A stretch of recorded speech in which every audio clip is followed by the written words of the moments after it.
Hey out there, everyone in YouTube land. It's Joel Ellison with Pinnacle Gunsmithing with what I would call the funkle of shotguns. You ever had that fun uncle that he was kind of weird, kind of dangerous sometimes, but he was a whole lot of fun? Well, this is kind of what that is. Right here, this is a Cobray slash FMJ model SH shotgun. It's in 410, and it's a single shot break action shotgun, but about as simple and lightweight as you can get. It was made sometime in the 60s or so.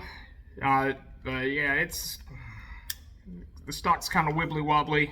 The lockup, I don't know if you can hear that, but it's kind of wibbly wobbly.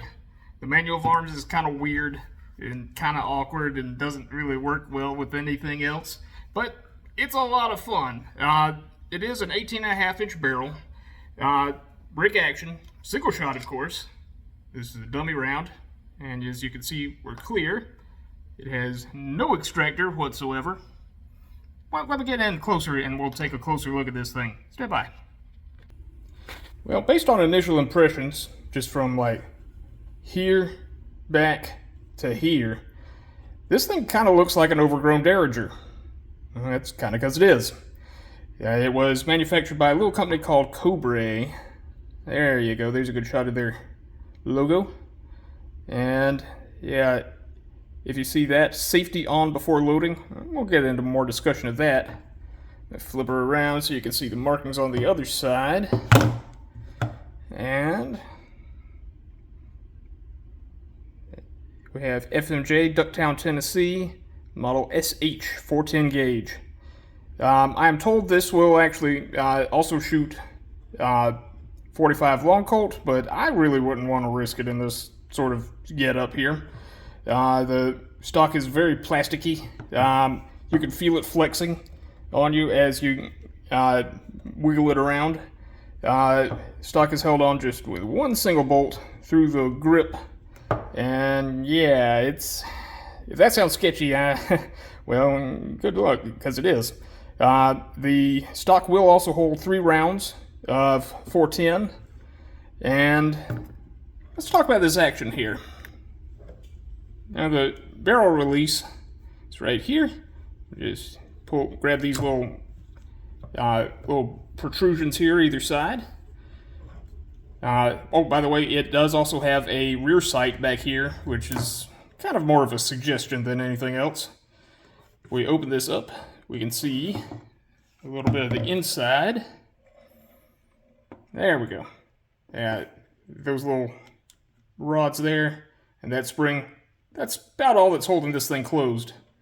It fits into that little cutout there, and you can see the little finger or pocket knife or pretty much anything you can jam into those grooves will fit in there. With a fired shell, this is going to be very, very tight.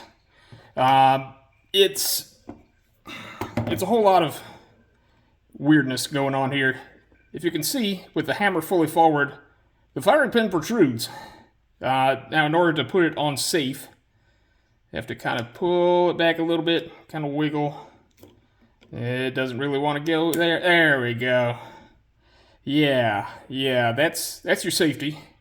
You cannot fully cock it when the safety's on, so you kind of have to hold the hammer back, pull that, and there. Now it's fully cocked. Now to put it on safe, once you have it fully cocked, you have to kind of lower the hammer down, and boom, right like that. As you can see, most of the rest of the pins here are held in with a bit of E-clips and hope. And yeah, there's no trigger guard since it's a sheathed trigger. Pardon the dirt on my hands, I've been working today, but it is very light and compact. I will give them that. Extra rounds of 410. It will accommodate 3-inch shells.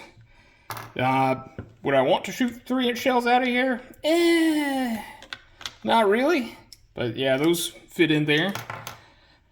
But yeah, it's a fun backup shotgun. By the way, if you have the safety off,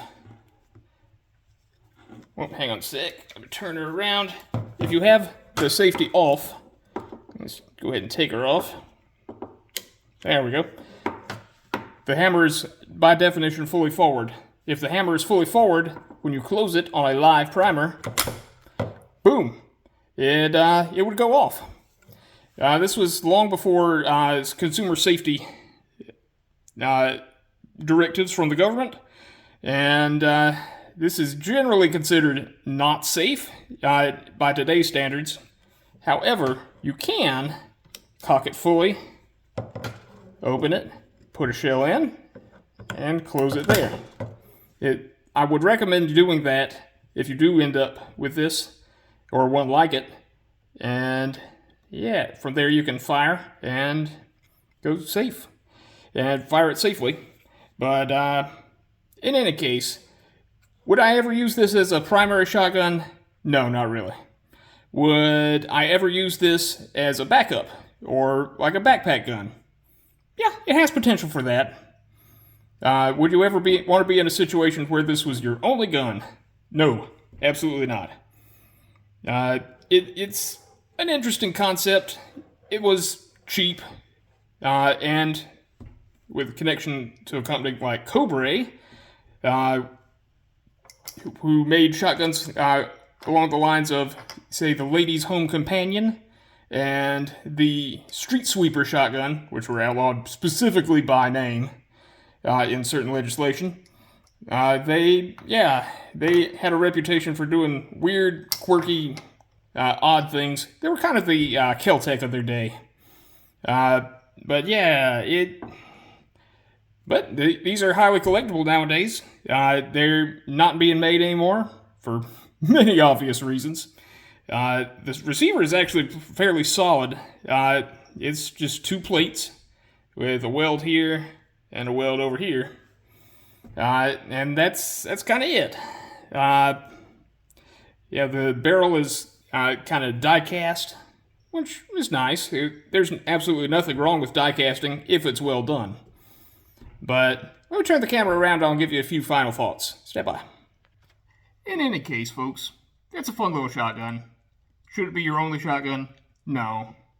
Is it kind of short and wibbly wobbly and kind of bendy? Yeah. Is it kind of loosey-goosey and not inspiring of confidence? Also yes. Is it safe? Probably. But in any case, this would be a fun little gun for someone.